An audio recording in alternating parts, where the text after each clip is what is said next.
sholat 5 waktu. Ini sholat 5 waktu. Ini berkaitan dengan waktu pelaksanaan sholat ini. Katakanlah satu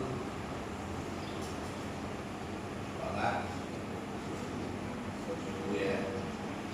Waktunya ini sejak terbit dan mulai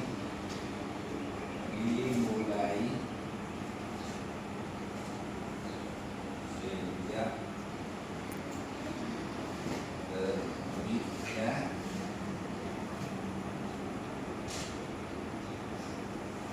ini fajar shadiq ya, fajar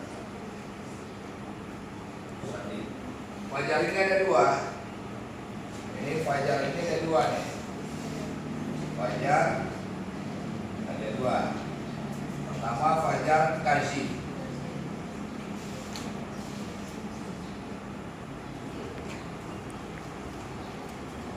Ini fajar shadiq.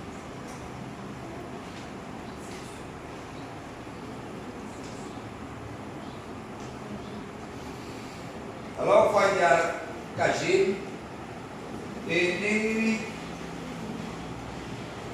waktu sebelum terbit fajar kazim ini. Kalau kita analogikan berpuasa, waktu boleh mulai makan sahur dan tidak boleh melaksanakan sholat nih. Nah, ini namanya fajar kazim.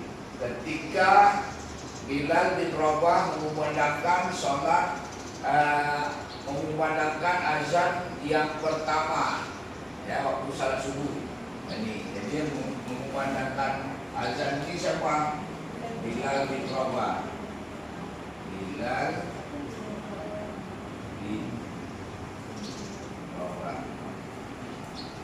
Nah, kemudian kalau ini fajar shadiq, waktu tidak boleh makan sahur dan boleh melaksanakan sholat, dan waktu ini juga dikumandangkan azan yang kedua oleh siapa? Abdullah bin Umi Maktum, ya, dikumandangkan azannya oleh Abdullah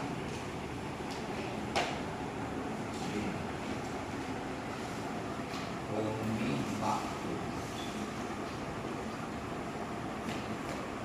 Dan bahwa ini Abdullah bin Umi Maktum ini seorang tunanetra, nampak lihat ya, suara yang bagus, menggelegar, menggelengking suaranya. Nah, ini sejak terbit fajar ini, ya, terbit fajar ya, sampai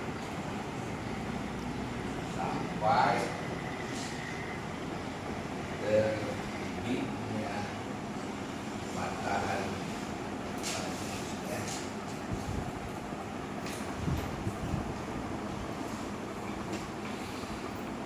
Terbit fajar, saya lihat garis ya, tetap terbit fajar shadiq sampai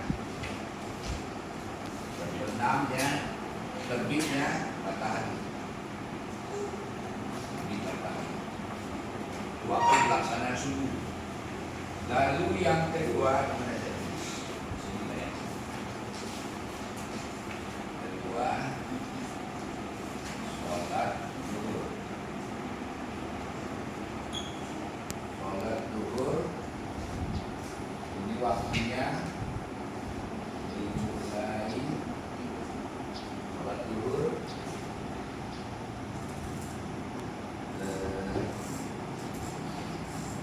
sejak tergelincirnya matahari ya.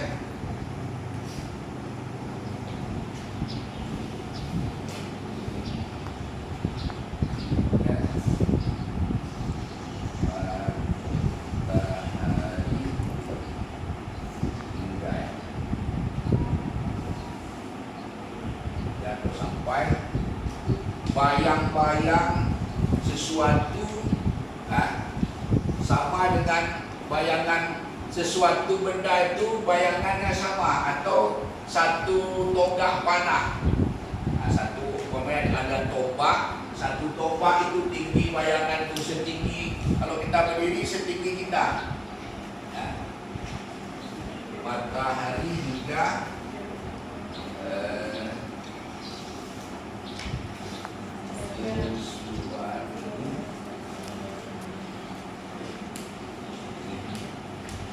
bayangan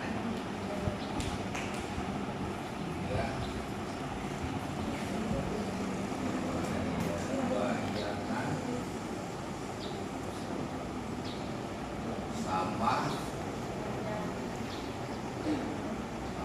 tidak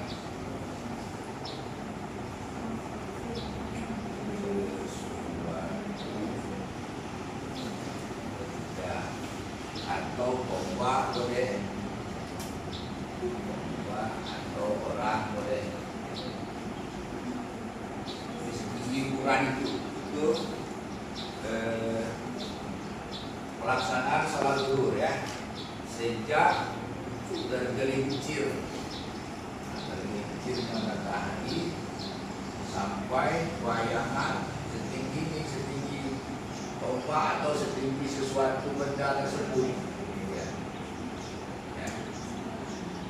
Sama ukurannya. Itu salat zuhur. Kemudian sholat asar ya.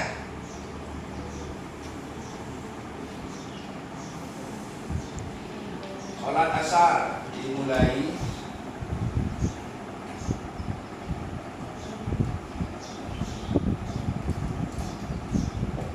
sejak bayangan ini sejak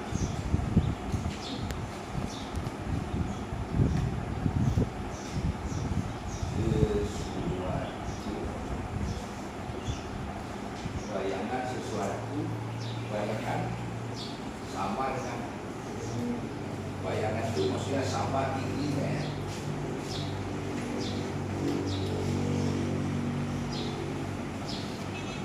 Yang ukuran sama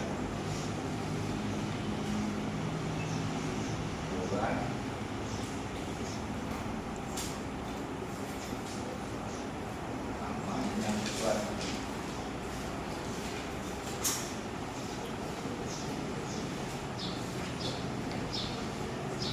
Dimulai pelaksanaan sholat asar sampai kapan? Sampai terbenamnya matahari ya, sampai bayangan merah, sampai hilangnya warna kemerah-merahan lagi kan.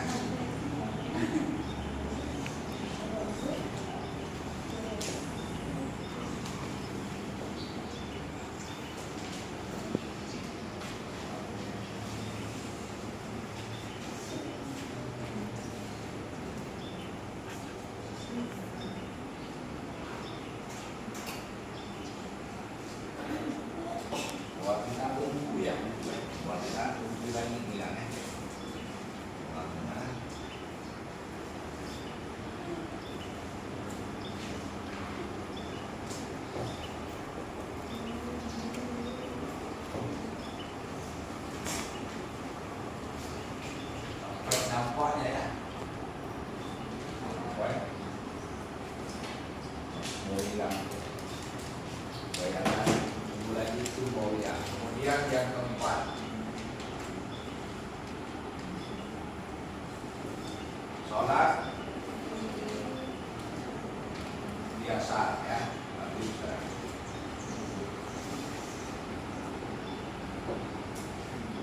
waktunya dimulai sejak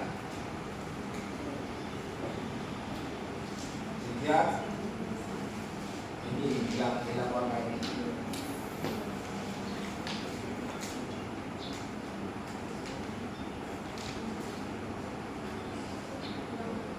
Ini nak buat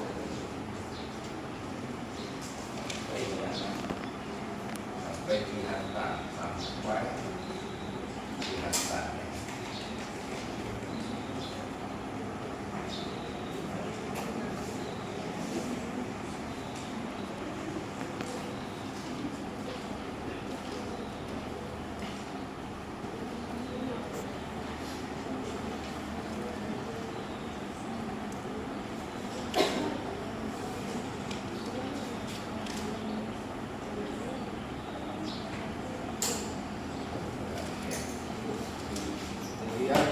Hilang warna ini, sejak hilangnya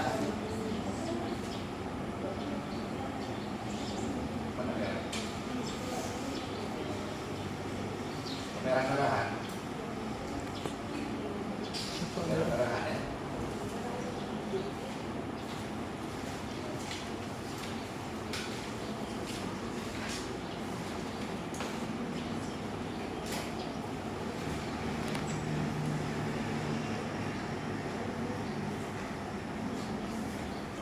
Sampai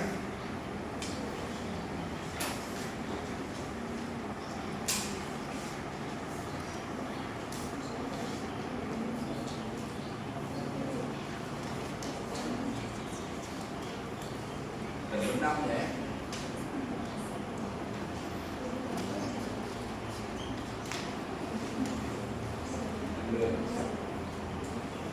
Dari tidak terbenam.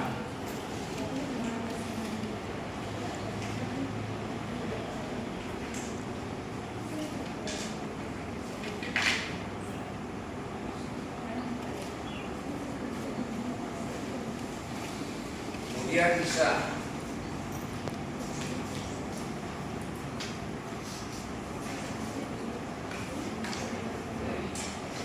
waktunya dari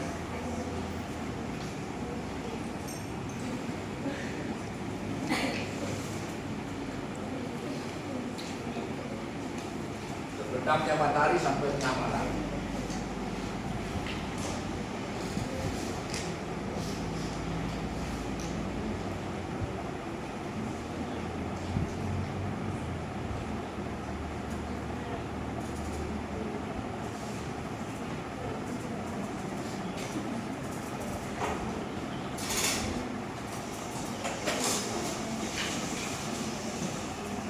Nah, ini waktu pelaksanaan sholat lima waktu. Nah, ini subuh, kemudian sholat zuhur 2, kemudian sholat asar 3, yang keempat sholat maghrib, lalu yang kedua sholat. Ini pelaksanaan waktu-waktu pelaksanaan sholat fardu. Ya. Kemudian ini sholat sunnah. Dalam pembahasan usul fiqh, dalam pembahasan fiqh ini yang membahas bab sholat ini ada martabat sholat namanya. Ada 3 tingkatan sholat. Pertama sholat fardu. Nah, kemudian sholat sunnah, ya. Sunnah apa? Rawatib, bacanya biasa. Salat rawatib namanya.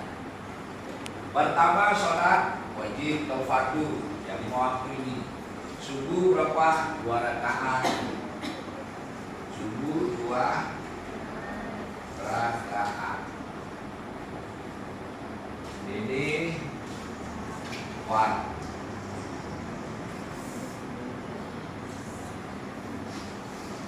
Ini 4 juga.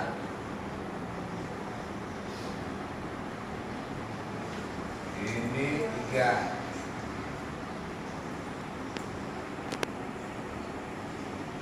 Ini 4 juga.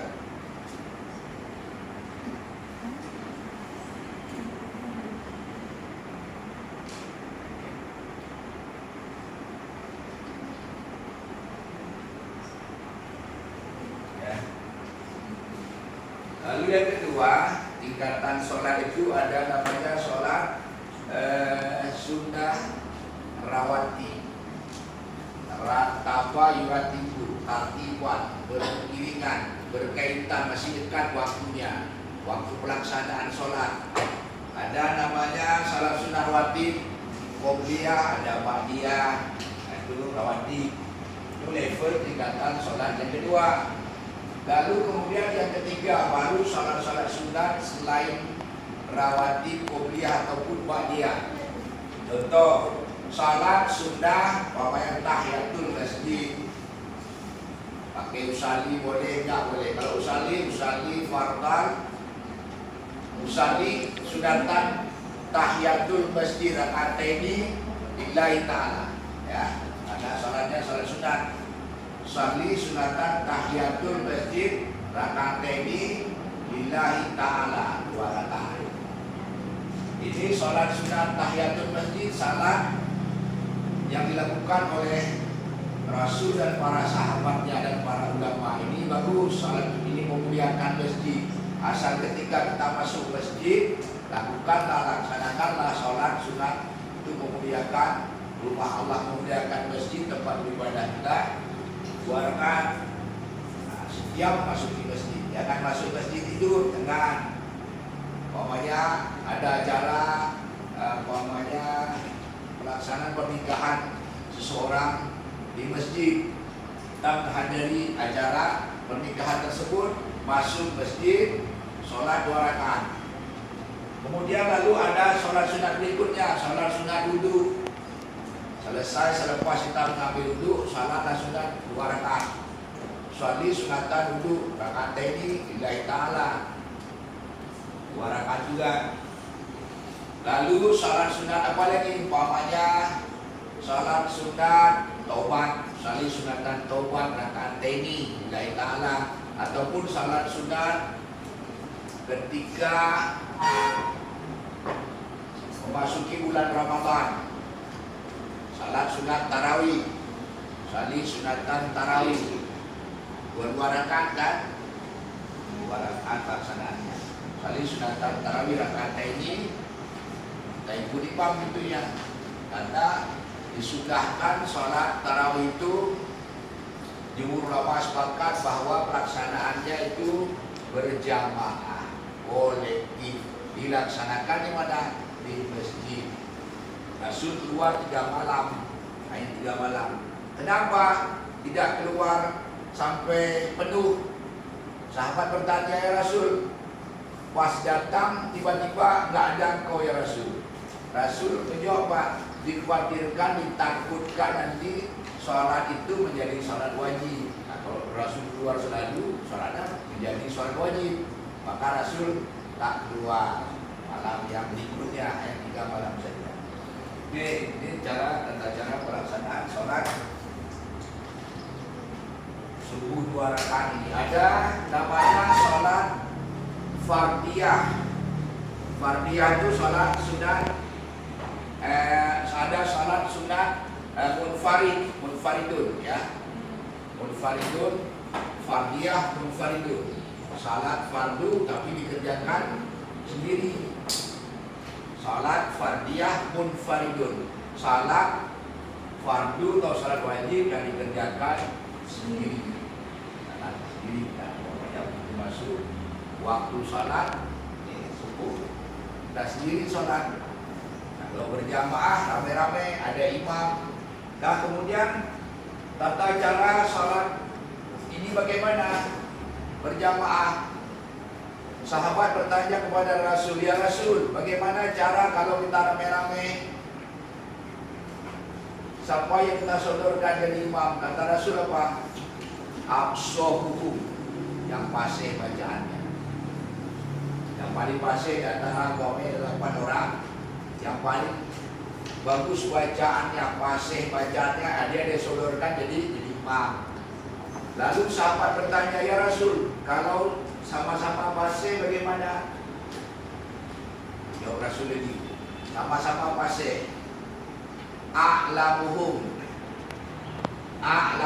yang ada ilmu pengetahuan tentang tata cara pelaksanaan sholat, paham dia bagaimana takbiratul ihram, kalau umpamanya batal dia bagaimana, mundur dia, keluar angin kan sudah batal, nah, keluar dia imamnya, geser dia baju yang lain, itu paham dia.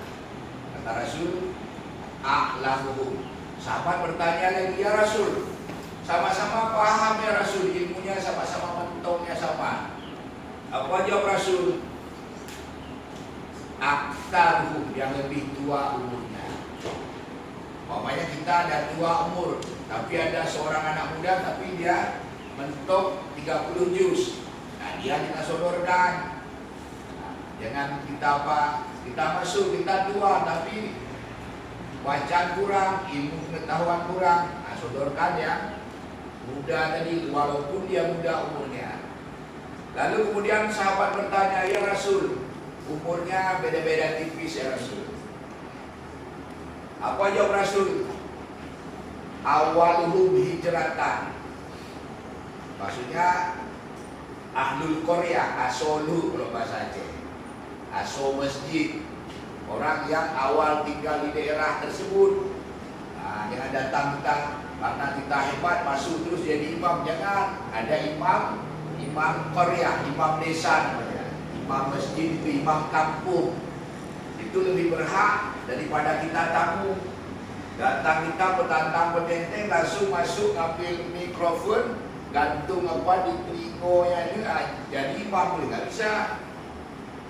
Bagaimana juga? Nah, kita kecuali dan disodorkan. Itu dilihat, ini Polri kayaknya ini, disodorkan. Ustaz silakan masuk imam.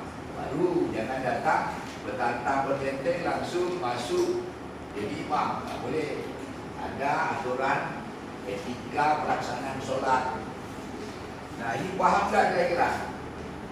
Bisa dipahami? Bisa? Bisa ya? Nah, ya, kemudian dalam pelaksanaan sholat ini ada syarat syurutus sholat, ya.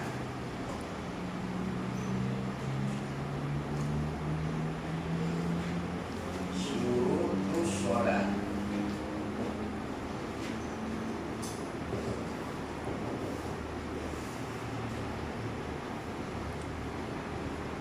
Ada syarat sholat.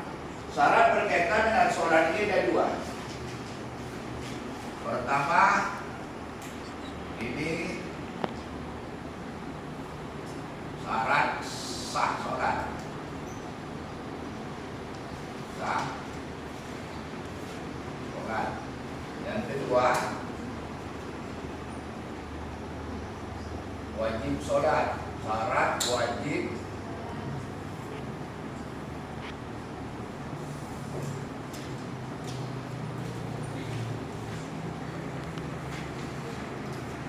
ini kalau secara global, secara garis besar ini 4 syaratnya. Kalau secara global, ya. Kalau dirincikan ini jadi 6, syarat sah jadi 7, syarat wajib jadi 6.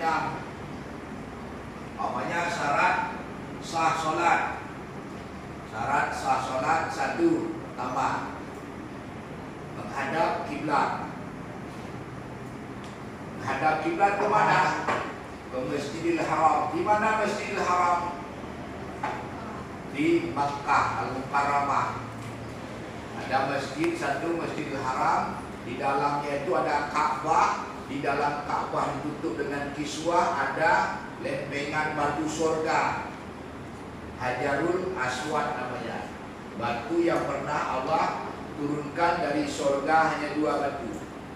Pertama batu percikan surga yang terdapat di dalam Masjidil Haram, dalam Ka'bah itu namanya Hajarul Aswad. Yang kedua di kawasan Al-Aqsa di Palestina Yerusalem, itu di dalam Masjid Qubatul Sahra, nama batu percikan tersebut namanya As-Sahra. Hanya 2 saja yang Allah turunkan batu dari surga. Percikan lempengan kecil, batu kecil, ya batu kerikil yang bukan besar. Lagi batu kerikil seperti batu kerikil kecil. Cuma sudah ditempel dengan apa? Tempelkan dalam apa? Kalau kita di semen lah, di percik semen supaya jangan Panas bernyatu. Nah kemudian menghadap ke Ka'bah. Kalau di Jazirah Arab wajib hukumnya menghadap ke arah kiblat yang berhadapan dengan Ka'bah tersebut, yang berhadapan dengan Masjidil Haram. Kalau kita di Asia, katakanlah di Indonesia, katakanlah di Pulau Jawa, katakanlah di Aceh, di Medan, dan sebagainya, di wilayah Asia, ini menghadapnya diperkirakan saja, nggak mesti pas kali, agak miring dikit aja, sudah boleh melaksanakannya, ya, begitu.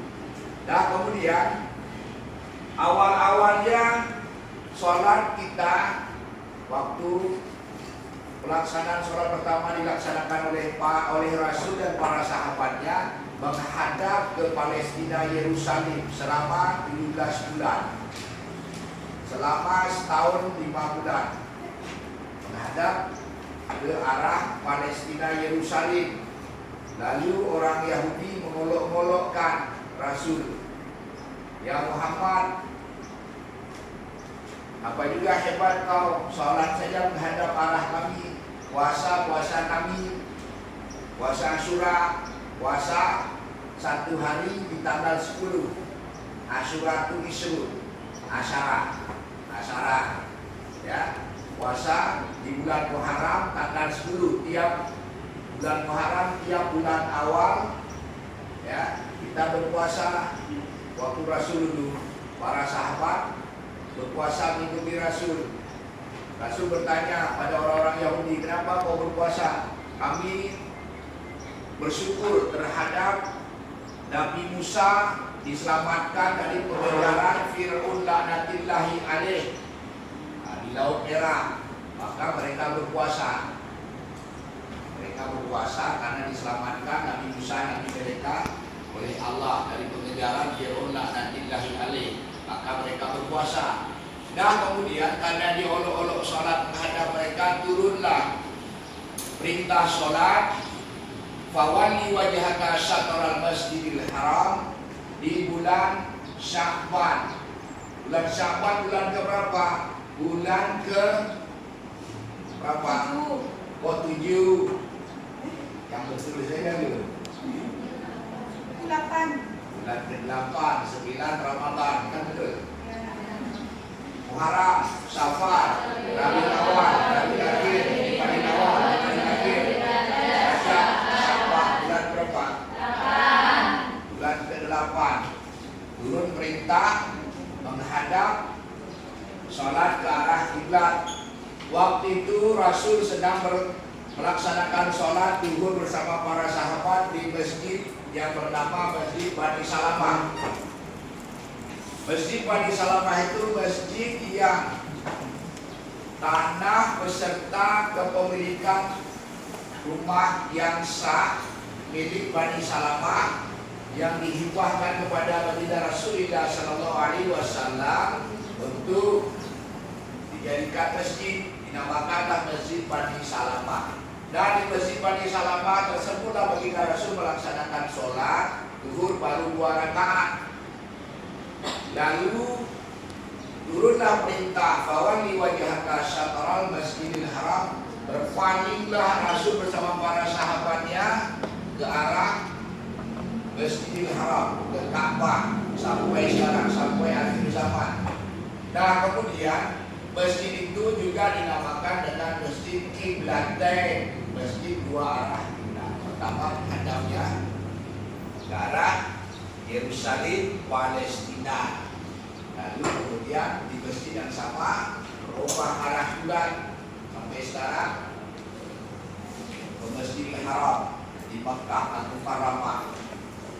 Sejak itu sampai akhir zaman kita menghadap ke kiblat yang sama, yaitu ke Makkah Al-Mukarramah yang berada di Makkah, ya, Masjidil Haram berada di Makkah. Oke.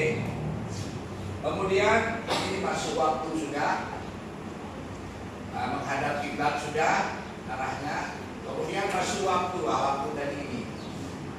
harus masuk waktu. Pokoknya sekarang kata teman mau sholat apa? Sholat maghrib. Boleh nggak? Sah tidak? Tidak sah. Kenapa? Waktunya belum sampai. Belum sampai. Ya.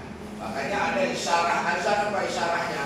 Adanya azan. Isyarah masuk sholat, masuk waktu, dikumandangkanlah azan. Ya.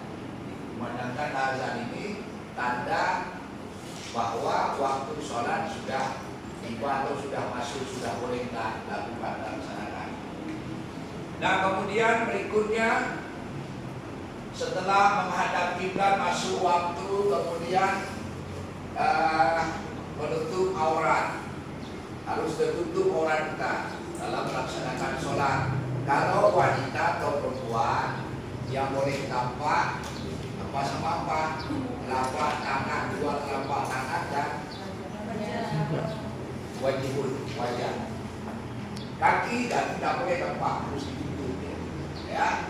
Oh, masalah pakai tidak mukena boleh tidak? Pakai baju ginian boleh tidak? Boleh. Syarat sah sholat menutup aurat.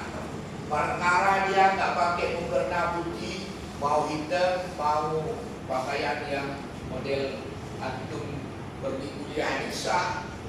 Ya, datang orang tegur pula nanti tidak sah ini sholat pakai baju. Harus pakai mukena. Tidak, makanya kita perlu pemahaman. Dan kemudian kalau laki-laki, ya, lutut sampai ke pusat, artinya yang panjang minimal ya, lututnya dua ini tertutup. Tapi ketika pelaksanaan sholat sebaiknya jangan seperti itu. Ada adab-adab, ada musola, kita pakai etika pelaksanaan sholat, jangan seperti itu. Pakailah yang sempurna, kan begitu kira. Kemudian balik. Kalau tadi tutup orang, balik itu apa?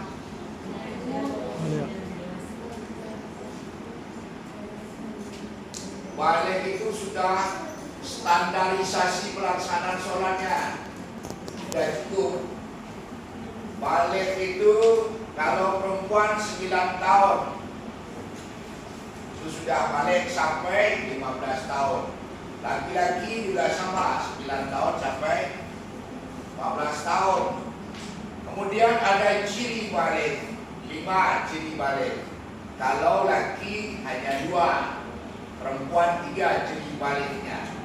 Kalau laki-laki ciri baliknya sudah umurnya sudah memasuki 9 tahun. Kemudian mimpi basah. Mimpi basah, ada paham tuh.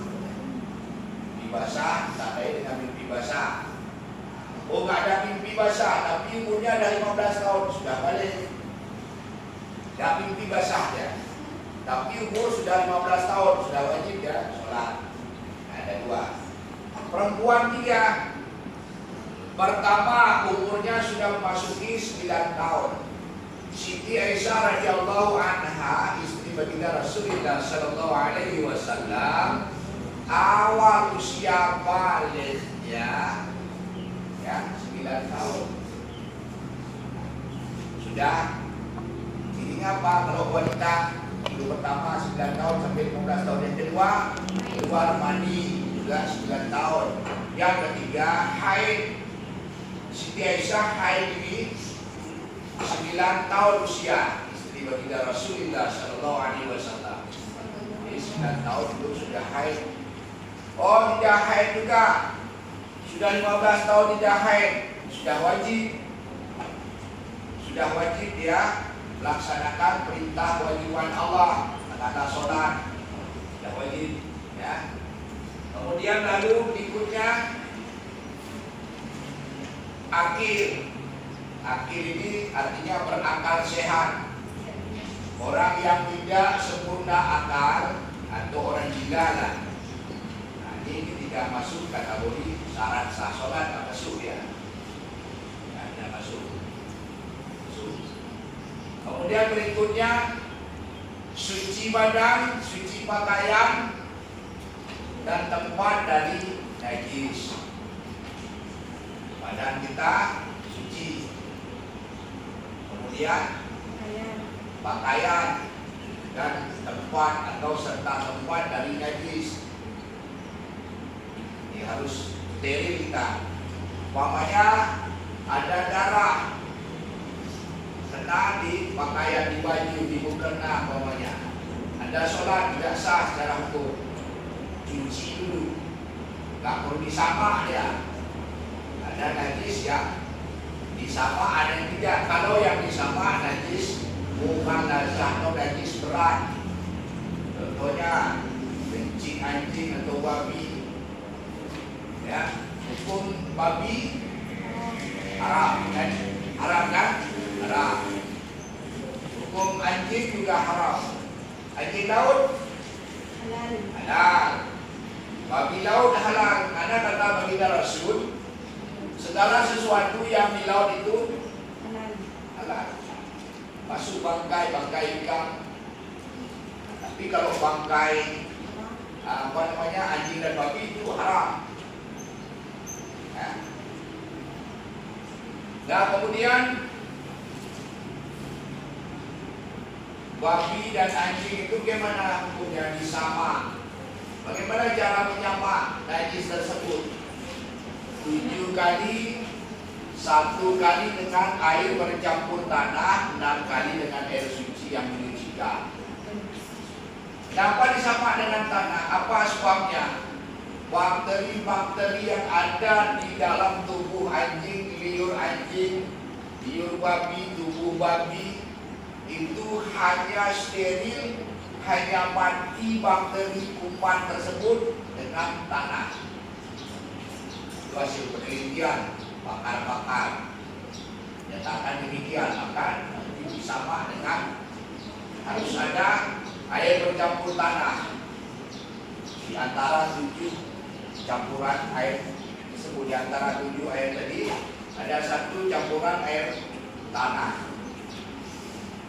Boleh di awal campuran tanahnya, boleh di tengah, boleh di akhir.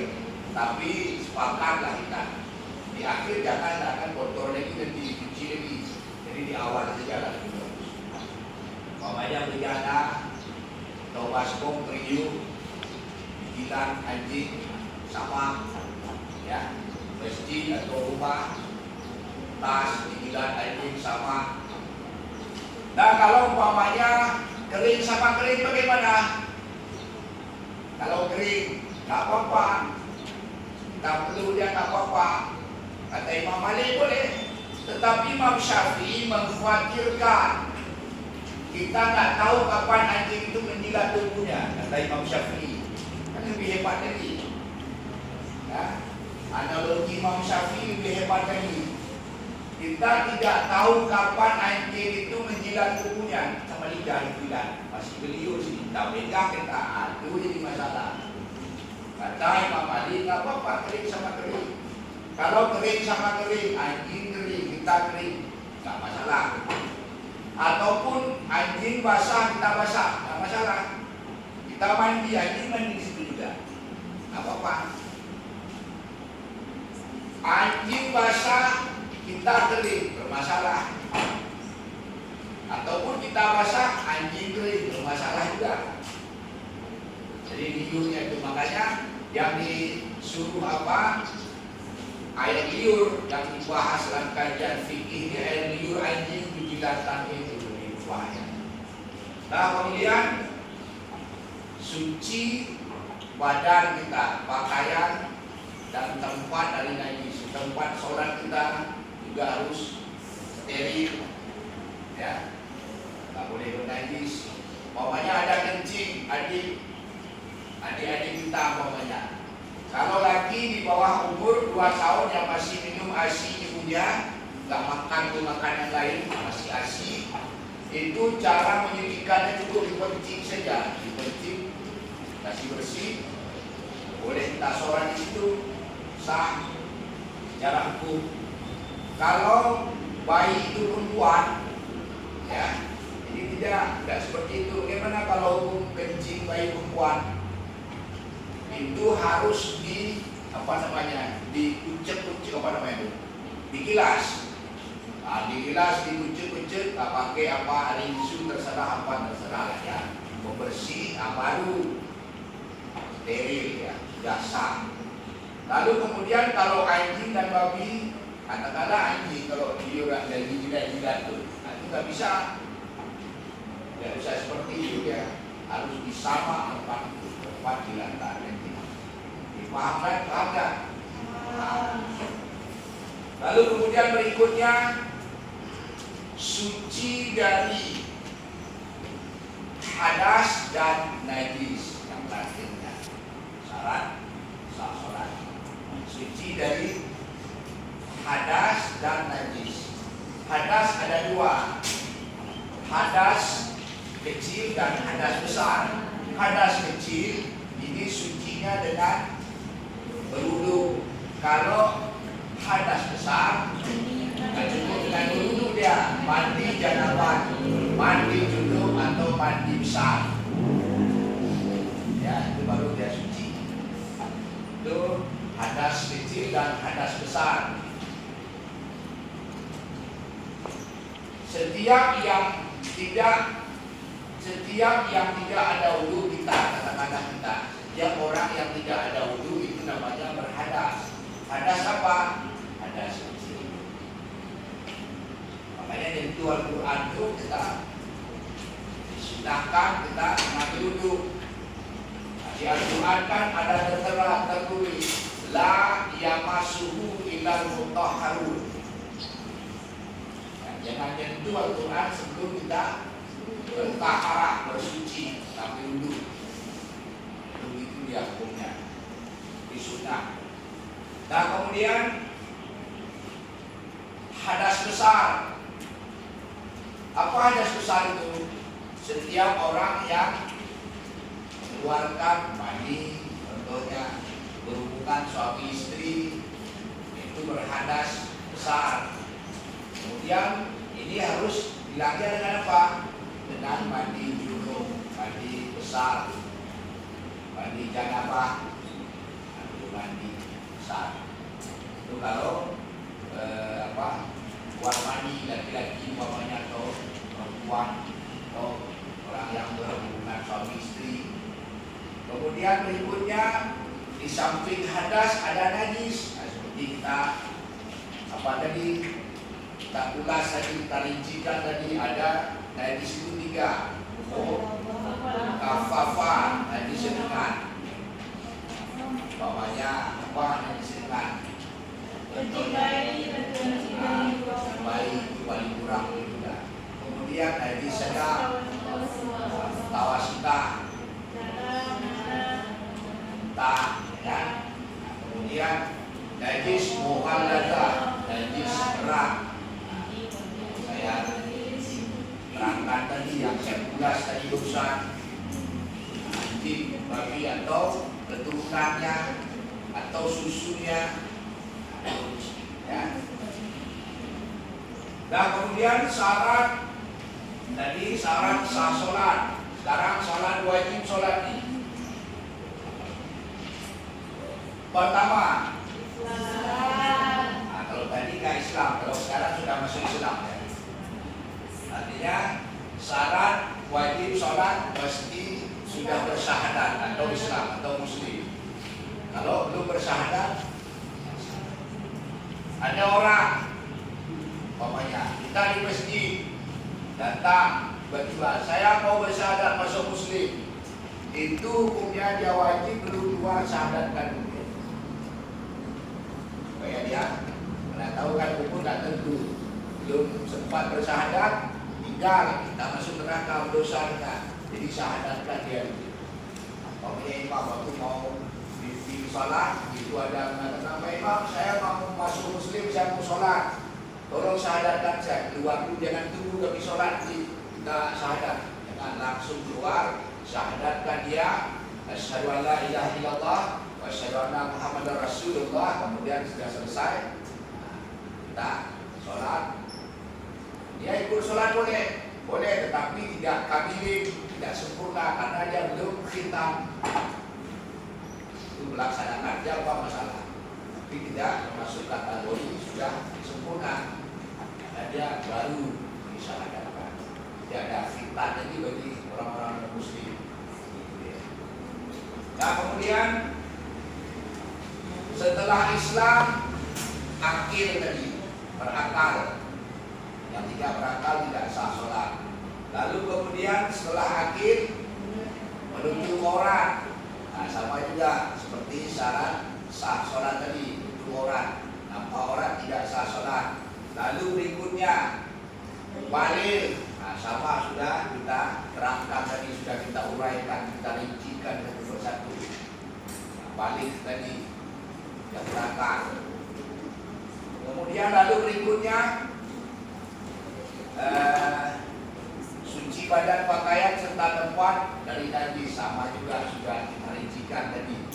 Kemudian yang terakhirnya adalah suci dari haid dan nifas. Ini hanya ada pada kaula perempuan, pada orang wanita, orang perempuan, kita lagi tidak, hanya pada orang-orang perempuan.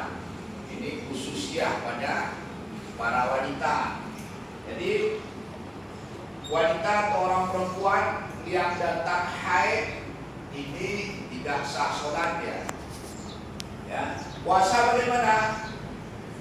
Kalau sholat dia dispensasi Allah gratis, gak payah dia Allah, gak payah bayar.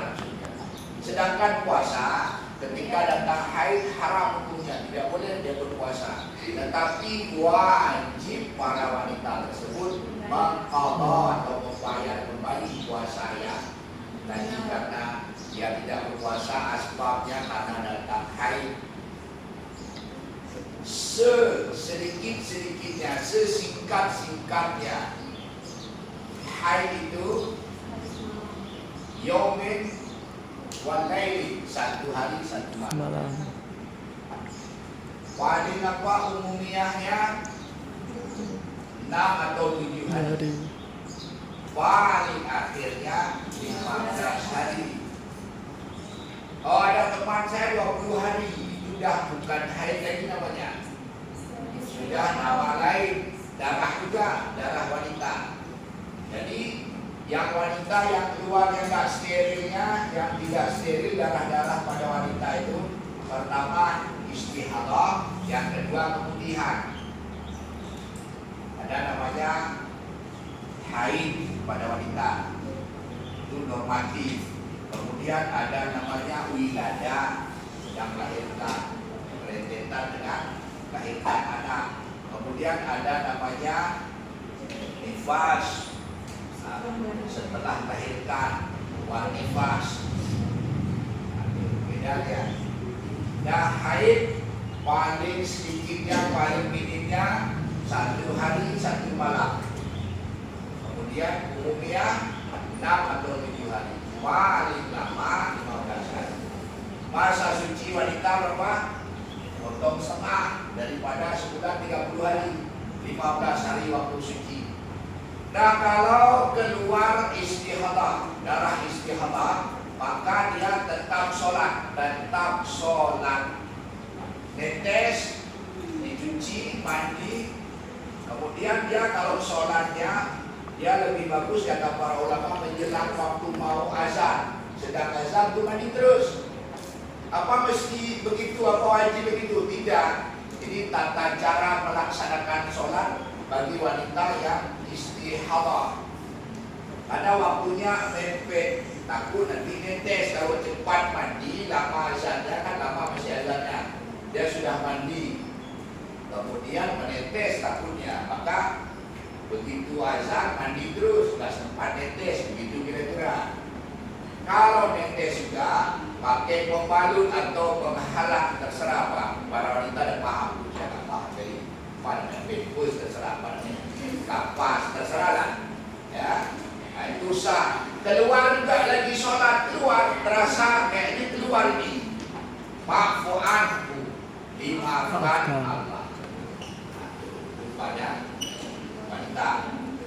Ya, maka setelah 15 hari dia sudah wajib mandi. 16 hari dah. Hari ke-16 walaupun keluar itu wajib mandi. Itu hukumnya seperti itu. Nah, mudah-mudahan ada pertanyaan yang bisa dipahami. Ini bagaimana cara supaya kita melaksanakan sholat ini diterima oleh Allah. Amin ya. Semoga ibu-ibu yang bermanfaat pada hari ini bisa kita aplikasikan, kita praktikkan dalam kehidupan. Ini kan kita menjadi elemen masyarakat semua ini. Ini mahasiswa ini, kita, saya, para dosen, ini menjadi elemen masyarakat. Berbau dalam masyarakat, berkecimpung akhirnya ke dalam masyarakat juga. Ada jadi ustaz, ada jadi ustazah, ibu. Paling kurang jadi ibu rumah tangga. Paling kurang yang lagi jadi pemimpin rumah tangga. Ya harus paham. Nah, ibu rumah tangga juga harus paham ya. Ya. Keluar lagi darah tuh, bagaimana caranya? Harus paham ya. Harus paham ya kan, ada tipe darah, warna darah ada merah gak kehitaman, ada merah menggelepar, merah kental, ada yang warnanya agak kecoklatan, ada warnanya agak keruh-keruh gitu. Kemudian yang kelima ada warna putih agak keruh, yang keenamnya warna putih. Jadi keenam level bentuk darah yang ada pada wanita ini asal di bawah 15 hari itu namanya darah haid. Perkara warna nggak ada urusan. Itu hukumnya dikategorikan kepada hukum wanita itu sudah atau sedang haid ya. Walaupun warnanya beda, ini kayaknya bukan haid ini baru 7 hari. Apa istihadah? Tidak. Tetap dikategorikan, dihukumi sebagai darah haid ya, haid pada wanita. Kira mudah-mudahan bisa dipahami. Terima kasih atas segala perkuliahan pada hari yang sangat mulia ini. Semoga kita diberkati Allah. Terima kasih. Sampai ketemu